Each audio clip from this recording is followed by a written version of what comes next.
साधारण मी 10 वर्षाचा असेल त्यावेळेस काही वाद्य मला आपोआप वाजवायला यायला लागली. कारण घरात ते वातावरण असल्यामुळे मी लिटरली डबे वाजवणं, बासरी वाजवणं, हार्मोनियम वाजवणं असे छोटे मोठे विषय करत होतो.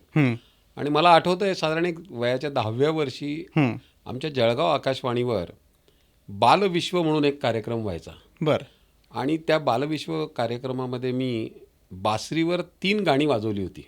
तुम्ही शिकलायत प्रोफेशनली बासरी? अजिबात शिकलेलो नाही आहे. मला ती आपोआप आली वाजवताना. कारण त्याचा उपयोग मी जेव्हा भगीरथ इंग्लिश स्कूलमध्ये होतो तेव्हा त्यावेळेस त्याला वृंदवादन म्हणजे थोडक्यात आपल्या इंग्लिश भाषेमध्ये बँड, त्या बँडमध्ये मी होतो. आणि त्यावेळेस त्या बँडची तो जो ग्रुप होता ते सगळे बॉर्न आर्टिस्ट असल्यासारखे होते. त्यामुळे अत्यंत सुरेल बँड तो होता.